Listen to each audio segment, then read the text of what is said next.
What's up guys? So coming at you again from the sofa. Now I recently did a video about personal training and is it worth it, and obviously I spoke quite positively of personal training. I do think it is a valuable asset to have. What I want to cover is online coaching or online personal training. Now this is going to be a little bit more of a negative video, I would say, just because I'm kind of very 50-50 when it comes to online training. Personal training, I'm very pro, like face-to-face training, but then online training, a little less so. The reason I say this is just because in order for you to be a personal trainer in a gym, you do have to be qualified.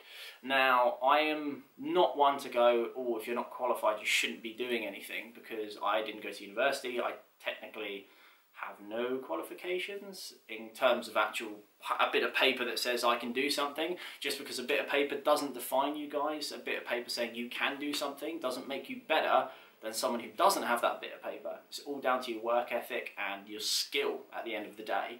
But when it comes to online training, you do have to be a lot more careful with an online trainer than you do with a physical trainer that you see face to face in a gym.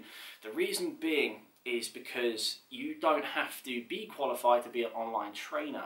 Now that's not to say that an unqualified online trainer doesn't know what they're talking about. You know, for example, if, you know, I very much doubt, I could be wrong, but let's say for example, Phil Heath, I doubt he has a personal training qualification. He may do, I have no fucking idea. Just using him as an example. Obviously Phil Heath, where he is in the industry, if he didn't have a personal training qualification, but he was offering online coaching and there was proof that it was him and he didn't have some PA or assistant doing the programs for him, it was personally Phil doing it for you, I would feel extremely confident and happy signing up to that program, just because I know that person is legit and I know that person, I mean, look at him, he's Mr. Olympia, like, he knows what he's doing. Same applies to, again, I could be wrong guys, but Lex Griffin, I don't think he did get a PT qualification. He did a video about it, but I can't quite remember. I don't think he ever got it, because I think he said the same, you know, he had a couple of morons on his course that had never trained in their life, and he was kind of like, what is this course?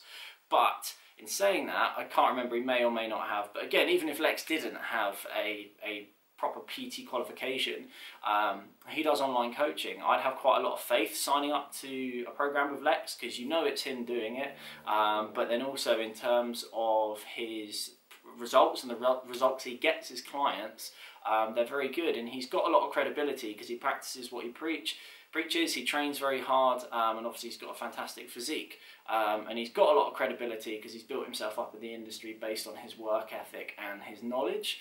But what I would say guys, you do get a lot of clowns saying that they're online trainers. You know, there's a massive kind of, seems to be a natural progression for a lot of people now. They decide to compete, they do their first show, and then within 3-4 weeks, Instagram, website, Twitter, you know, YouTube channel, they're all of a sudden an online trainer that does macro coaching, that does competition prep, that does just general online coaching. And what you need to look at if you do want to do online coaching is whether this person is legit and has credibility, or whether it's just a clown that's done their first show and is like, fuck it, I'm going to do online training and try and make an extra couple of quid on the side doing online training.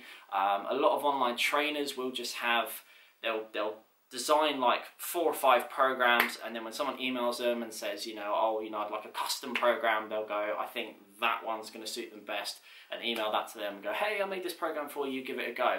A lot of them will do that guys, but on the other hand, a lot of online trainers will take the time to personally customize you a plan or program, and a lot of online trainers are honest and say that they don't do custom programs, but you can buy set programs that they have personally designed for mass, for shredding, for whatever it might be. And also in terms of online training, I think there are certain positive aspects to online training, because it connects you with some extremely knowledgeable people like Lex Griffin, for example. I'm going to use him as an example just because I do enjoy his YouTube content and I do think, you know, he's very credible in the industry. You know, if Lex only did face-to-face PT, if someone wanted to train with him, they'd have to go all the way to where he lives. So obviously I think he lives in the Blackburn, Manchester area. You know, I live in London, so that would cut me off if I ever wanted to have him as my coach. And then also it means international clients can't train with him. But then again, that brings me on to the other topic. It connects you with trainers from different parts of the world. You know, I know like Christian Guzman does coaching, Nikki Blacketer does coaching. So all these people do online coaching that I personally think are quite credible. And it means that you can connect to someone in a different country, because if they only did face-to-face PT, you'd have to travel halfway across the world just to get one session with them, and the costs would be extortionate. Now, in saying that, obviously I'm sure if you're watching my channel, you're into fitness, and you would have heard about what happened with Devin Physique and his online coaching. He was making a shit ton of money doing online coaching, but it wasn't him designing the programs. His assistant was designing all the programs, and was doing all the emails and all the customer service. Everyone thought that they were speaking to Devin, but they weren't, and he was outed because his assistant came out and said, "I can't deal with this anymore. This is the truth." And she came out. And that's something to bear in mind, guys. A lot of these bigger names, for example, I'll give the example again, if Phil Heath started offering online coaching, I would doubt that it's him doing it all. I would very much think it's an assistant or an employee designing the programs under his name, simply because when you're at that point in the industry, you see how busy these guys are, training themselves, appearances, promotional, you know, events for their supplements and the companies that sponsor them.